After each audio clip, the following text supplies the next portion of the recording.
right, everybody. Thank you for joining us. We're trying this again here real quick. Thanks for hanging with us. We are interviewing tonight Jack Crull. Jack is a former Helias Catholic graduate.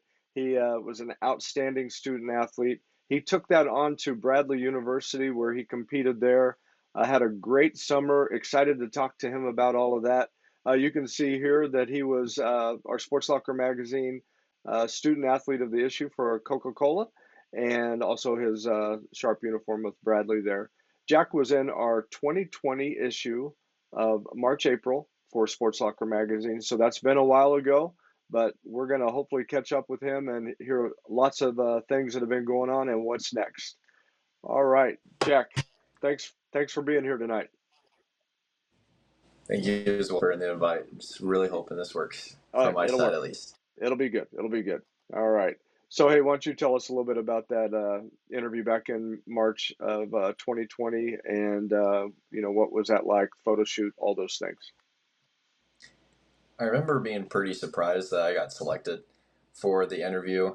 Uh, I remember it's kind of a fun process. We went down the track, had a couple of pictures around, putting my shoes on, and also having my jersey on as well. And I remember this was right before COVID, right before all the sports are pretty much canceled for the year. Uh, Leading up to that point, I was still training pretty hard for the season, even though Bradley was already in the books for me. I already knew I was going there for college. This was just see how fast I could get for my last year. Uh, and that was my goal leading up to this point. I was having a great time training and just really excited for what's next. Yeah, I can remember that, and it was a disappointing end to the year for a lot of student athletes, and but you, like you said, you had things in place and you were ready to move forward. Um, what was there anything that you would have done differently in high school?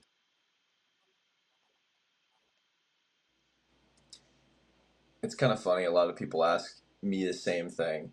Uh, Especially for runners, I would say take it easier. Just enjoy the little things. Don't stress out about. Just don't stress out. Just enjoy racing. I used to be really really nervous before every single race, from either a race that I was predicted to win, or even up to state, of course.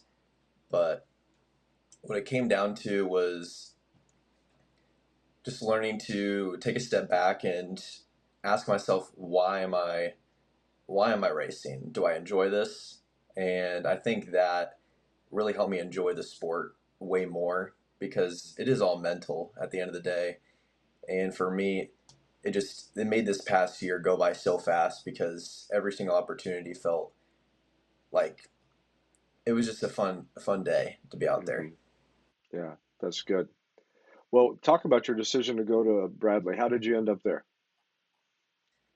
Uh, the way it all started out was I remember after Festival of Miles my sophomore year, I had quite a few coaches contact me from around the region, from like Iowa, Nebraska, Kansas, Mizzou as well, including Bradley. And I went around, did a couple visits around the area, got to see a little bit of what they offered. And I specifically remember after the official visit for everyone, Bradley stuck out to me because the team was super close. I got to hang out with them for two days, run with them for 2 days, also spend the nights in the dorms as well on a mattress that was not that comfortable at all. And it was just a great time. I felt like I was already on the team, and it was a small campus. It had the majors I wanted. I wanted to start in civil engineering as well. That was a determining factor for me. And also, they did a great job with scholarship stuff too, that which made it very easy, like just knowing that I was taken care of. Hmm. Very good. Well, you talked a little bit about what you went there to study, and so what are your plans right now? You can share. You told me a little bit beforehand, but share a little bit about that and kind of what you're looking to do as you're continuing also with your running career. Yeah, I would say a lot of people really don't know what professional running is like, or how do you get yourself to that point to become a professional. But what a lot of people don't know is that professional runners work quite a bit of times, even if they are going to these really big meets and running really fast. Usually, it's not a big money sport like football. A lot of people know that. It's usually just the love for the sport that brings athletes back and just to want to pursue to get faster. Uh, so my plan right now is to find a job close by home where all my family, friends, and my girlfriend are. Uh, Try to find something that's flexible, pretty predictable on my hours. Uh, Easier said than done, of course, finding what exactly you need in the location too. But gonna continue running. Just pretend like I'm in college still. I won't race nearly as much, but the goal is to try to stay with it for the next few years, especially when it comes to the level of training and level of races. At least I will be able to get to. Maybe not as many as college, but just being very flexible with my Hmm. job, hopefully, and open to trying different things too. Yeah. And and there you go, potential employers. You heard what he said, so feel free to reach out to him, and I'm sure he would be happy to talk to you. So, Very uh, happy indeed. Yeah. uh, why don't you talk about what you learned about yourself early on and what it was going to take to get you to the level of running that you're at right now? I think when I found out first was I didn't really have the strength that some other people had. I may have had the top end speed maybe when it comes to middle distance, um, and mentally I would say I was a little on the weaker side. If things got a little tough, I remember slacking off a little bit in training where I would take a day off here, take a day off there. Especially during COVID, I think that mentally kind of I had a reset from there because I was so excited and working so hard to that point. And after like a year or two, I was good, especially once I started competing. Uh, but wait, can you repeat the question again? I got lost on the why. Yeah, no, you're good. What it was that you learned about yourself and taking you to the point of your level of competition? What were some of those things that you learned about yourself and what you needed to improve on? I think starting off in high school, um, I used to be a time trialer. I used to try to run a specific time, try to see how fast I could run, and that's really not what track is all about. Just running times. It's about racing more. And that was something I've definitely improved on over the past 5 years, and I think it's a skill in track itself,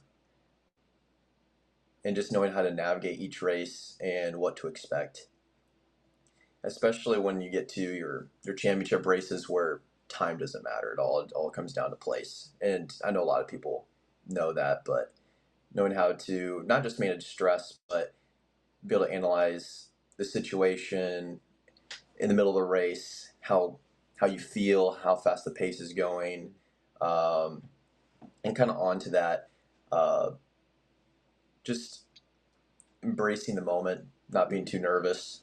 That was another thing I had to work on. I think I just started getting better at that is managing stress and my nerves better was this year. Uh, Hmm. Funny that took me that long to be honest, but it helped me enjoy it, like I said before. Hmm. Uh, but this year has been just a roller coaster, pretty much. Hmm. Hmm.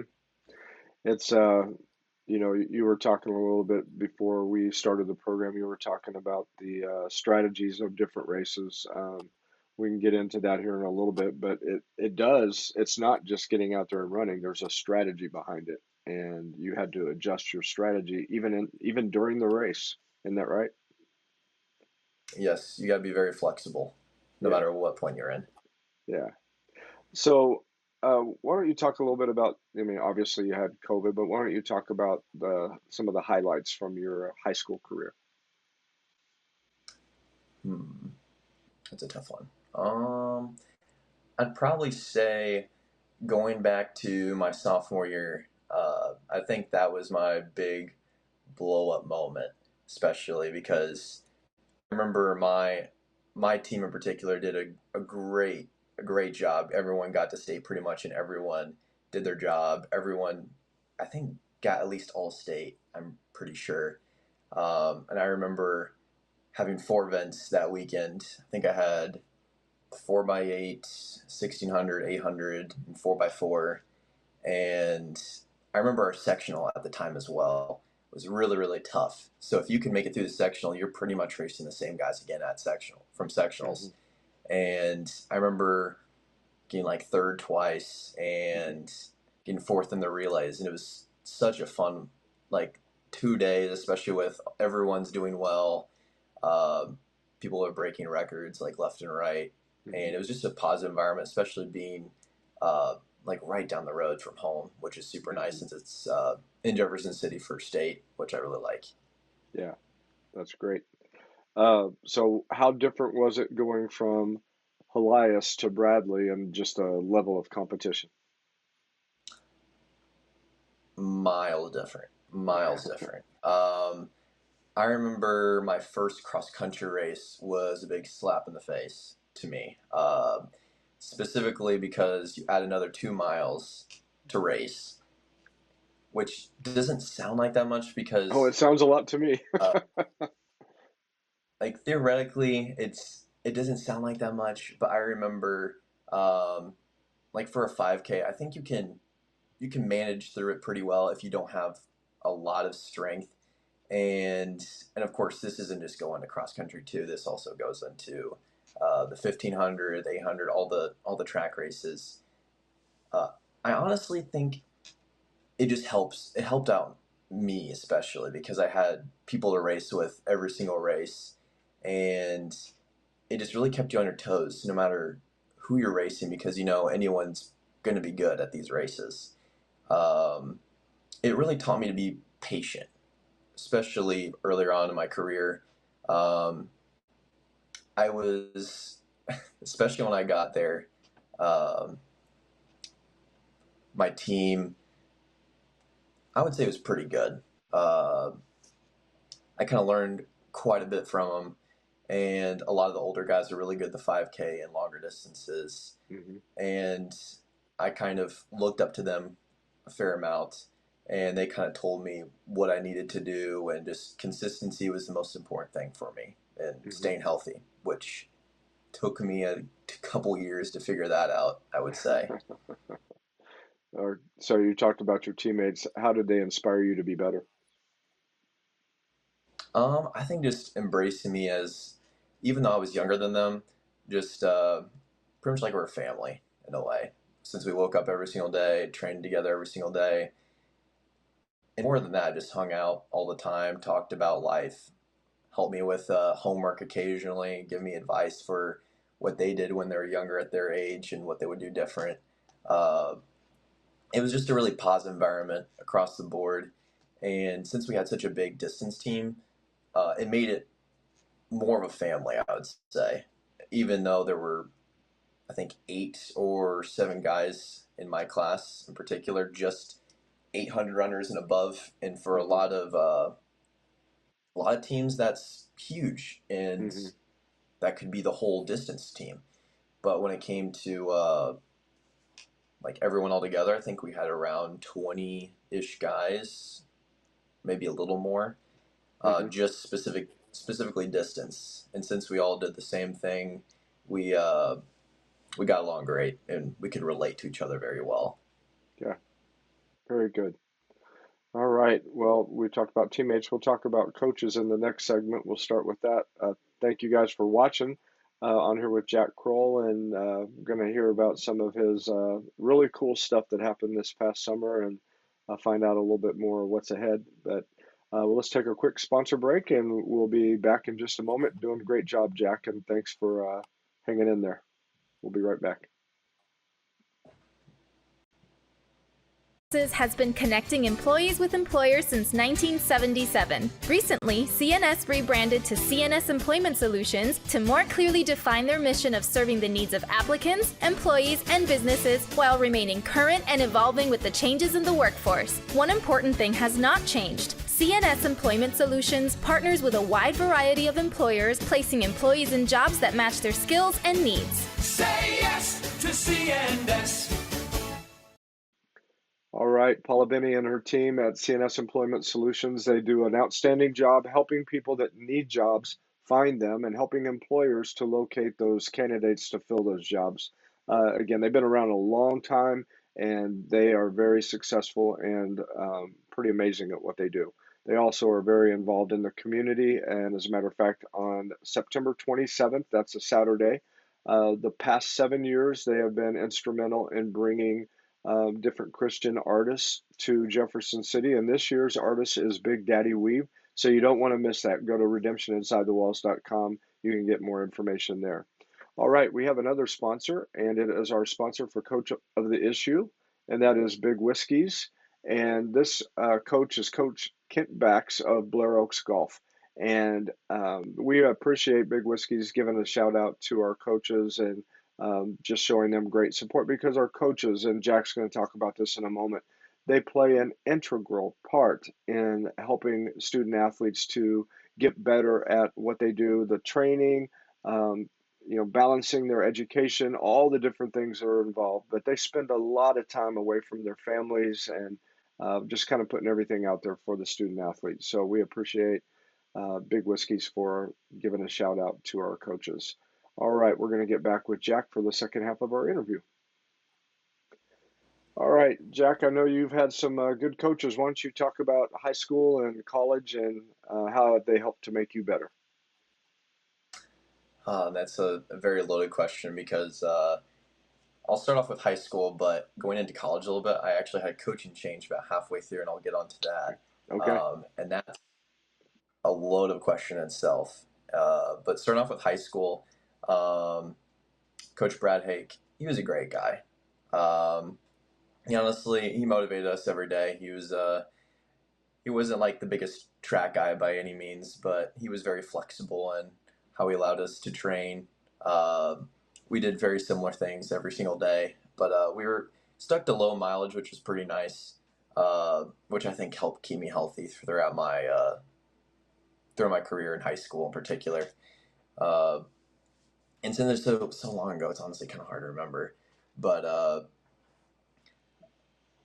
I feel like we really worked on speed stuff more than anything else. I don't want to get too nitty gritty into track knowledge and all this stuff, but I feel like just whatever we did pretty much just worked for me. I was just very thankful to stay healthy throughout my 4 years. I didn't have anything pop up pretty much. And I do think that's just because we didn't do too much too early. And I wanted to leave that to college to try to develop a little bit more and not get injured, especially during like my developing years. Mm-hmm. And going from there into college, I got recruited by an assistant coach that left as soon as I got there, and he was one determining factor for me going to Bradley. His name was Danny Stoltz, and he sold Bradley really, really well. He was super personable. I could talk to him about anything, family, school, you name it, including running. And then when he left, the coach that was above me or overseeing everyone, his name was Darren Gosson, and he actually is currently coaching New Mexico, the University of New Mexico. So that was a big jump for him as well. But under him, we had a fair amount of injuries, and I think for myself in particular, it was a little my fault too. I got hurt pretty much unknowingly. I was running too hard every single day, and I kind of dug myself into a hole and finally figured out how to stay healthy. Quite a funny character as well. We have had plenty of funny conversations, and he has quite a few funny quotes that my old teammates remember and we can joke about. I would say he's definitely more on like the professional side, like only came to him for running stuff, but he still cared about how I did in school. And I would say our team was still pretty focused on academics as well. More some people than others, of course, but we got along great though. Good. So And how did they help raise your level of performance? I think what got me a lot better was a steady increase of mileage. So when I first started in high school, I started with, let's say, 20 to 30 miles a week at most. And then I worked up to 40 my senior year, maybe a little bit above that, going into senior year track. And then from there, Gossip wanted to bring me up from 40 all the way to 60 Wow. to 70. And I thought, I'm barely doing 40 here to do this. Thankfully, I didn't have to do 70. I kind of worked my way up slowly, or actually pretty quick, I would say, and worked really hard. Didn't really have any races for a while, especially during COVID season, and got hurt, and then tried it again. Then I had my hip surgery. Couldn't really do anything about that. That was just kind of unlucky circumstances for myself. And from there, I finally started being healthy from, I would say, going into junior year. And I think what I figured out then, which I wish I would have been able to tell myself when I was about 14, when I started cross country in high school, was run slower on easy days. Just take it easy and just pay attention to your body. And that's honestly the most simple advice you could tell anyone. And it worked for me way better than I thought, which is kind of funny the more I think about it. And from there, I just PR'd almost every single race towards the end of the season in track. And it didn't mathematically make sense to me at all because I wasn't doing crazy, crazy hard training at times. And I was kind of repeating what we were doing. And I kind of got a little bit better at racing as the year went on. And I think that helped me just be more competitive towards the end. But that season was, I would say, the breaking point for me when I finally figured out what I could accomplish, I think, with some consistency and long-term training from there. Very good. So we talked a little bit about this, and or touched on a little bit the level of competition that you face, as you were competing in the Missouri Valley Conference, as well as other meets. Talk about that and how different was that adjustment? Oh, and I completely forgot to Yes, add go ahead. my newest coach. Yeah, I didn't want to forget him because he's honestly taken me from here to, I can't even describe how much higher to be at this very point. good. And he's also super personable guy. Hmm. He reminds me of myself a little bit. I can talk too much. I can talk forever. We kind of have to stop each other from talking because then we won't get anything done. Uh, I distract him a little bit too much, I guess, from random conversations about anything, even if it isn't about running. Uh, but he's always asking me just how I'm doing, and really just he paid attention to like how my body was feeling and how I was feeling during training. But we just made slight adjustments as the 2 years I was with him from how I responded with certain training, and if it worked for me and I had positive results, we're going to keep that. If there's any other changes I could make, change those, reset those, but not change everything from the base Hmm. down. Uh, and one thing in particular was steadily increasing mileage a little bit, but also I used to run once a day and everything at once, and now I actually run twice a day occasionally, Hmm. and I'll split my runs in half. So instead of, let's say, 10 miles all at once, take like 7 miles at first in the morning and then you do three later. Or Okay. you can do 8 and 4. Hmm. Or we have a new type of workout that we've been doing. It's called double threshold. And this has been taking over college in like Hmm. droves pretty much. Everyone does it if you're in distance. And what it is you do two workouts in a day. It's quite exhausting, but it's actually not too bad. It takes a while. Yeah. And what it allows is it allows you to get more volume and more base work. And I think it's easier for your body to digest because if you do a long tempo all at once, for me, I felt like my body was just really achy after, and it felt like a very hard effort every Hmm. single week, and it was harder for me to recover from that. But with this kind of training, it's easier for me to handle, and it's been scientifically proven to help. But that was one thing we implemented, and I would just say his big belief in me and also everyone around me, like all my teammates, uh, especially when I got older, being now the leader, or at least trying to be as best as I could. Uh, they motivate me quite a bit too, I would say. That's that they play an important part, because you can get in a rut, and so while they're consistently challenging you, that's only going to help you to be better and help you to push through on those tough days. So you're talking about running a lot of miles, sir. Like, I'll drive that much a week. I don't know. There's no way I could run that. Um, but that's really neat. Um, why don't you go ahead and talk about the just that level of competition? We touched on that a little while ago, but um, I mean, who were you facing out there that I mean, you were looking at like, man, how am I going to compete? How am I going to compete at this level? Which one would you like me to start off first, I guess? You can hit whatever you want. That's fine. Hmm. I'll kind of go into NCAA a little bit, especially Yeah, top of NCAA, yeah, just with how much I faced them at least, and kind of give sure, you a good idea of what it was like. But yeah.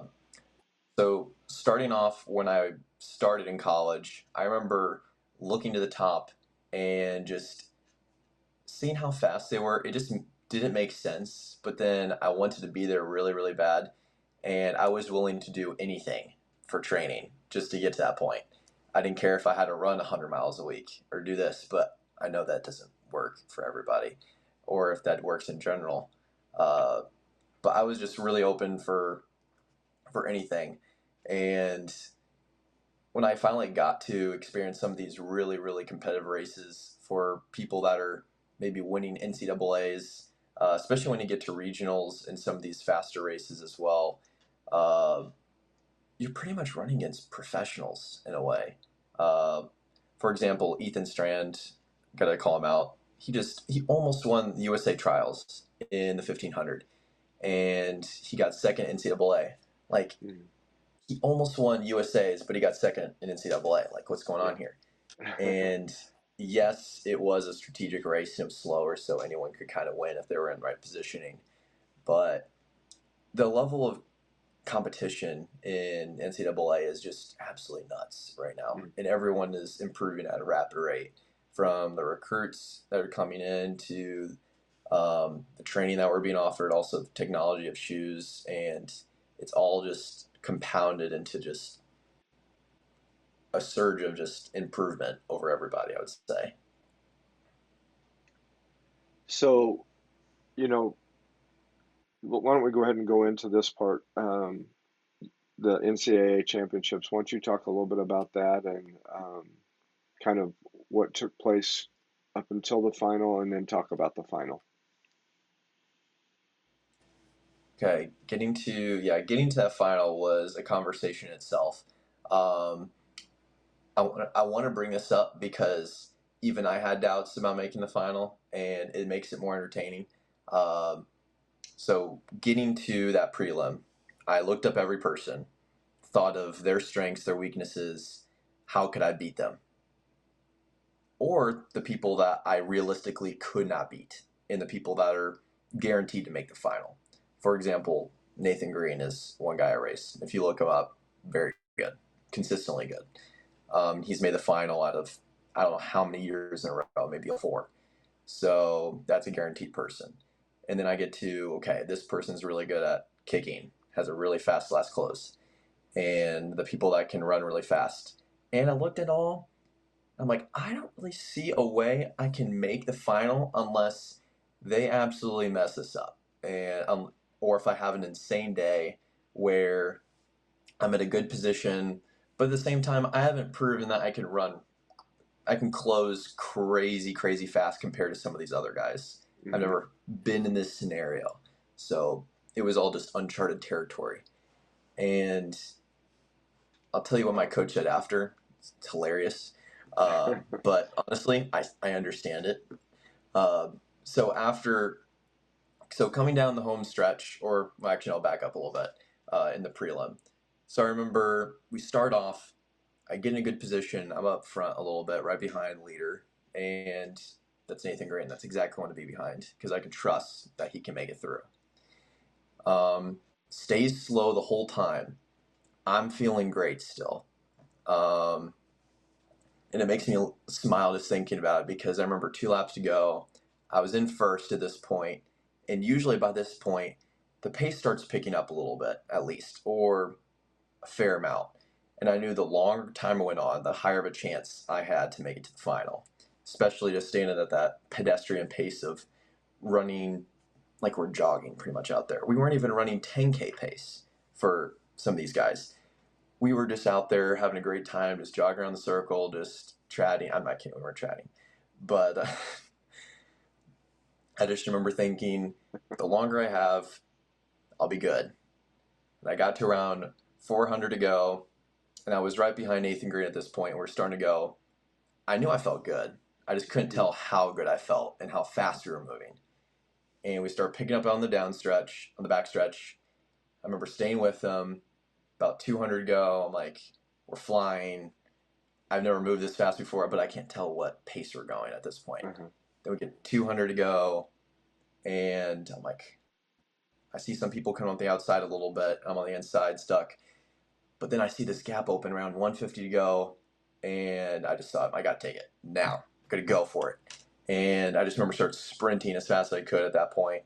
And I was waiting for all the guys behind me to start catching me. And then 100 meters to go, I think I look to my right, see them still, but they weren't there. 50 meters to go, I look, I'm like, holy crap. I'm holding these guys off somehow. What's going on? And then somehow finishing in first, and of course, it's just prelim, just making it through. I couldn't help but be pumped. Of course, threw my hands in the air. I'm like, who expected this to happen? Not me, not at all.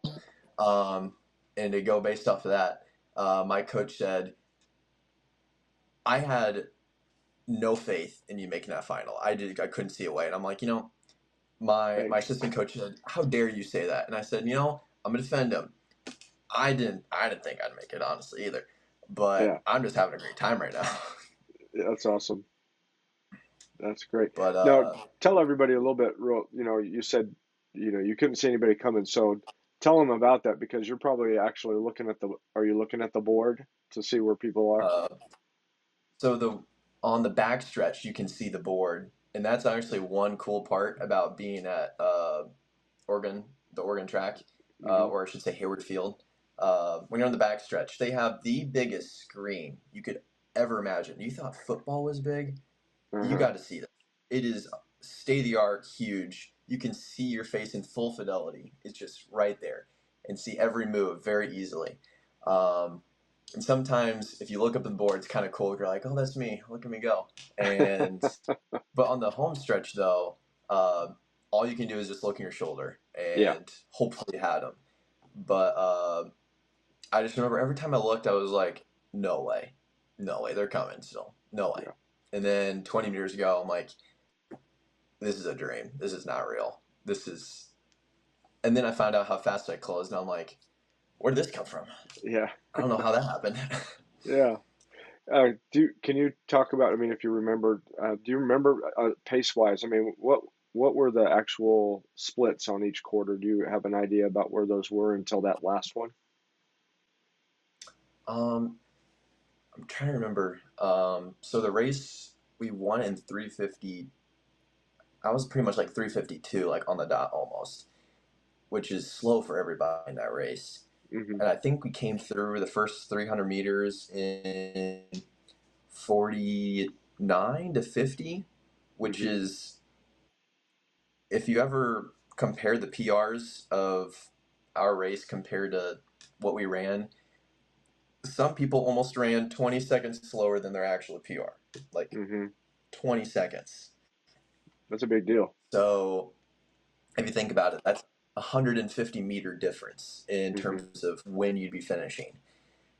So I think it was 50, 70, and then we hit a 60. And then it was like around 60 on the dot. We're like 59.6 or 0.7. And we didn't start going until about 600 to go. That's when we started speeding up. But then we ran like a 50.6. So that in particular, I can't really explain how it happened. I really can't. I think all that training and just long-term stuff it just all happened at the right moment, and we peaked perfectly for that. Very good. So you win that. Now talk about the race in the final. And going off of that with going to the final, I remember I wanted to make the final regardless, but after that prelim, let's say I didn't get first. Let's say I barely made it through. Honestly, I would have been like ecstatic, coolest thing ever. Honestly, after I won that prelim, I was like, I want to win. I want to win really, really bad, no matter what it takes. And I knew all I needed it to be was sit and kick race. And if it was a sit and kick race, I knew I had a chance, at least somewhat. And I remember when my goal was to get up front in a good position where I could hold people off if need be, and also be there for people making moves around at any point in the race, even if it's early or late. Also, can you hear me, Kirk? Well, yeah, yep, I can. Just thank you. So I remember getting up front, staying there, being patient, right behind the leader, and we start going off slow. And at this point, I'm not telling myself I'm gonna win. I have a chance now. I just have to race well. And that's all it came down to. I just had to position myself perfectly. That's what made me nervous for that race. And if I didn't, I'd be kind of mad at myself. But I knew in this standpoint, I was exactly where I wanted to be. And right past about 500 in, someone passed me and I got pushed to the inside. But I know you got to stay flexible with your plans. So, like I said before, can't panic. Stay relaxed, even if the race is pretty short. Just look for an opening whenever it comes. That was my idea. And we get to about 800 to go. We're making any big moves. I'm starting to get shuffled to the back a little bit because it's almost like a Congo line or like an Indian run where you pass around the outside and then the slow people are on the back start passing, so it almost makes a loop. And I remember I wasn't panicking with about 700 or 600 go. I just knew I had to be in position. I was still on the inside, which helped. I knew I was running the shortest distance possible, which helps me save energy and also save my kick for a little bit later on. And my coach told me before this race, punch hard and punch last, as in, even with 100 to go, there's still a lot of time left. So I just had to be patient as much as I could. So from there, stayed in the same spot, and with about 400 to go, people are sprinting past me. Or not sprinting past me, but making huge moves, getting around. All of a sudden, they're in the lead. Nathan Green was in the lead. I was like, oh, great, what do I do? How do I get by or go around the outside soon? But at the same time, I didn't want to waste energy. Didn't want to go outside, start sprinting, die with 100 to go, because you can only handle a kick for so long, I know. And getting closer to like 200 to go, I'm looking for opportunities. I'm staying on the inside. I don't want to move to the outside. Someone takes my inside spot. So I was trying to look for a gap at any point. Nothing's opening. This whole time, even for a lap, nothing happened. And yes, it may look a couple gaps because even I've studied this race and haunts me a little bit. But there wasn't even a point where I could maybe hop over someone at that point, but we're sprinting so fast. There was no way I could hop in between anyone. And then with 120 to go, I'm staring and trying to analyze, what do I do? At this point, I'm ready to sprint. I think I still had something left at this point. So I start going, and I look to my right for a smidge, look to my left. And I thought I kind of saw a gap. Some people are fading the front. And if you look back the last 100 meters, uh, um, Wisconsin guy, Adam Spencer, and I'm trying to remember his name, from Harvard, Kovacs. Maybe that's his first name. But they were kind of in a line. And it looked like a couple points, they kind of got wider, spread out a little bit. And sometimes you can kind of thread the needle and be kind of sneaky. And I remember 90 to go, I was still looking.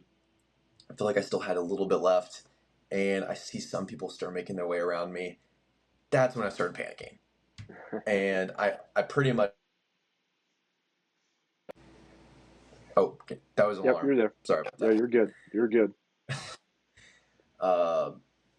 That's when, I started panicking.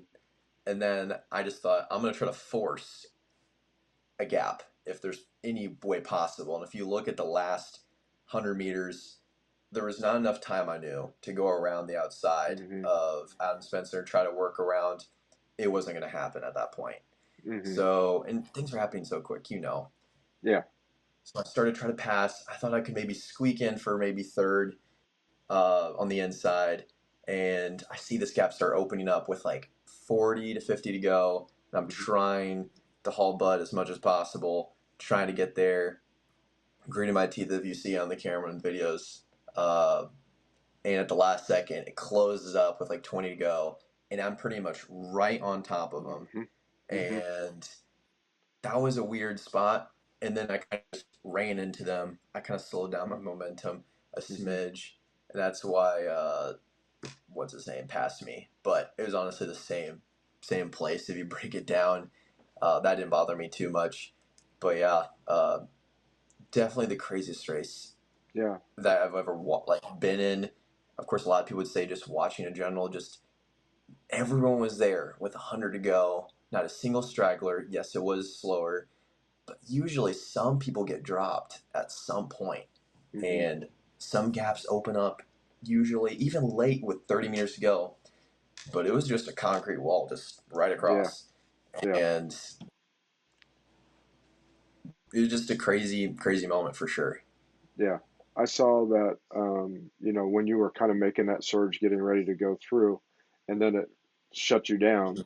To me, it looked like you could have very easily been in at least third place, from what I could tell, just by the I speed think that you were increasing I with. think So, right around there, yeah. yeah. Especially from that position with like 100 to go. hmm Of course, if I was on the outside, it would have helped more. But at the same time, I don't know how I'd feel at that point. I don't know if I'd have all that gas just waiting for me to go since I was Sure. waiting that long. But then you're also behind everyone. And I really wanted to walk away with at least top 8 and be first team All American. I didn't want to walk away empty handed. I was very Right. nervous for that particular. Um, and that was also a fun experience after as well. Thankfully, Yeah. got top 8 for that. Yeah. So, yeah, All American. I mean, that's amazing. First team All American. That's great job. And I saw that picture with you up on the podium, and very cool. So you It went from the was high of that. Now talk about the high of going to the USATF Outdoor Championships. Talk about that. if you think NCAA is good, yeah. If you think NCAA is good, bring it up like another how many notches? I don't know. But even though there are some NCAA athletes that do end up going to the Olympics too, so it's not unforeseen by any means. And I'm not talking about myself, but the level of how good NCAA is too. But everyone's good no matter what, and also they're peaking for this time. And it's just crazy how good the USA is in almost every event, especially in track and field. And I would honestly argue 1500 might be one of our best events or the best event that we have right now in terms of the depth and overall talent from like our first place, our Olympic champion got third Yeah. for the US. Um, and then 2 guys who got third and fifth in the Olympics didn't even make the team. Like, who would have thought that? hmm It's just nuts what the U.S. is at right now. But being there though, I remember being mentally a little tired from such a long season. And Mm-hmm. at this point, about a month after NCAA, I planned to run like a quick time to try to make USA's. Mm-hmm. And that went perfectly. We timed it somehow really, really well. I was a little nervous about if I'd be feeling good still at that point because we really try to focus on NCAA championships. But Mm-hmm. that went well. But then going to USA's, I will admit, I was a little tired and mentally was a little tired. I was a little nervous. I didn't know what to expect. The last thing I wanted is to blow up at USA's and just have a rough look at the end.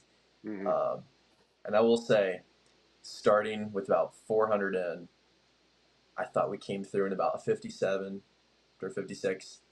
No, we came through in 59. I was like, oh no, that's gonna be one of these races. It's gonna be grinder, tough. Um, and I think even if I knew I had no chance to like make it past there, just really soaking it all in, just the experience, and number one, meeting a lot of really cool people there, uh, just learning the whole situation, how to navigate, how to be around there, and also Yeah. warming up. It's a little different from NCAA is where to go. Also the preparation before then, like figuring out that's a whole other process. Just figuring out your travel days and your runs around there. It's a weird like a weird plan, or how do I say this? It's a weird. I don't even know how to describe it or the word to describe that. Uh-huh. Well, you talked about one of the first people that you saw was Ry Benjamin, and Mm-hmm. kind of what I don't what would you say there? Kind of like, what am I doing here with this guy? You know? Yeah, I was like, damn, I'm in the same place as him. Must be doing something right, I guess. Yeah, pretty cool. Pretty cool. But then I'm like, there's levels to this. And it's crazy thinking that you make it to USA's. That's a big accomplishment, I know. Mm-hmm. But then you look at the top of what USA is, and that's another how many steps? That's crazy. Mm-hmm. But, but at the same time, after you watch them these races and watch them just lay it all out there and see how fast they can go, it makes you really want to just keep pushing yourself and try to get Yeah. to that next level, especially just take the next step to either be more consistent or get another PR and maybe get closer to them, though. But very motivating to see them all there, though. Yeah. Very good. Well, you talked a little bit about what's next for you as you continue to train and run. So you've already answered that. But what inspires you to be the best version of yourself? And um, I guess I would say, who inspires you to be the best version of yourself, and how have they impacted you? Hmm, And this is even just as a person. man, always been tough. Um, I really think that my younger brothers and younger sisters make me want to be the best, like, older sibling or best brother I can possibly be, especially giving them life advice. And it really puts pressure on me, I would say, to be a good influence for them, not give them bad advice or say, do this, do that, that's bad. Um, they honestly make me want to strive to be better. And of course, they're younger than me, but mainly just to try to motivate them and also be encouraging to them as well. Uh, I would say that's one side of it. And then at first, when I first got to Bradley, I would say my older teammates, I kind of looked at them as like almost like an older uncle in a way. Uh-huh. Um, like got along great. It's like a different side of family, but could talk about pretty much anything. Super fun to hang out with and chat about anything. Uh, I learned a lot from them, and they motivated me to take the program and try to make it better. That was my goal, to see just how good we can get Bradley, especially from what I can do as an individual. But I know I'm just really excited to see how they do. And I would say my team as well as a whole this past year really motivated me to see how high I could prop up our school and university and see if I can help with recruiting by doing better, just any way I can, because I love the team to death and they've been a great group to me. So, with that, I mean, you kind of hit on this a little bit. What would you say some of the important life lessons that you've learned, and what would you give as advice to those that come behind you? I would say patience is probably the most important thing. Um, Always learning how to be positive as much as possible. I do struggle with that a fair amount. Um, but just having some positivity in like a negative scenario. Let's say everyone had a bad weekend when it came to racing, or we just did really bad as a team. Just learning how to bounce back from there and have a short-term memory for that. I just kind of I learned to be a little bit more flexible and not dwell on the things behind me, I would say. Okay. Um, I want to finish with this one here. Talk about what your family has meant to you. I mean, obviously growing up, but even during your time that you've been at Bradley, and as you're moving forward right now, what does your family mean to you? That's very tough. Um I would say the biggest fans on the face of this planet, pretty much. Crazy supporters that are always trying to be there for me, even if it's across the U.S., um, traveling multiple times, always wanting to see me race and try to support me in any way they can. Uh, they've just always been a positive figure for me, and I think, they've really helped me be the person I am today, especially not just as an athlete, but as a human and like emotionally as well. Uh, I think they distilled at least somewhat some good manners on me. Definitely some good humor. I would probably say, Uh-huh. and I just can't thank them enough for all the opportunities they've helped get me, and just help making life easier when things get tough, especially. So were they able to go and experience the NCAA championships with you? Yes, I had a huge group of family. I had my girlfriend went, a couple friends. I think I'm trying to count how many family members in my head. I at least had over 10. That's awesome. I think, but it was just a huge group, and I think everyone knew who they were there for because they kept screaming at me. So, but yeah, That's I great. had a huge amount of people there. Um, but it was just crazy because I was the only one there for like my university too, and my team, Hmm. and yet I swear, almost it felt like almost 20 people there just for me, That's and great. I I can't thank them all enough.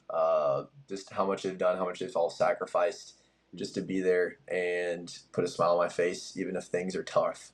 Yeah. Um, which makes me want to push myself as much as I can to see Hmm. how good I can get and represent them well as much as I can. Well, very good. All right. Well, Jack, I mean, we could keep going, but I know that we've got to move on, and other people that are enjoying this, and we're going to be able to share it later. But I want you to finish off by any final comments that you have, any additional shout outs. Feel free to go ahead and do that. Oof. Trying to think of something off the top of my head.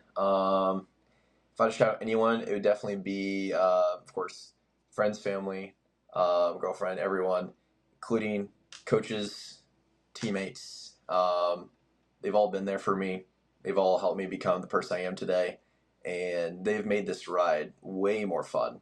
Um, if I just focused on running, nothing but running, uh, and didn't do all the little fun things with my teammates and friends, it wouldn't make this whole journey that much fun, I would say, because they just help relieve all the stress off of me.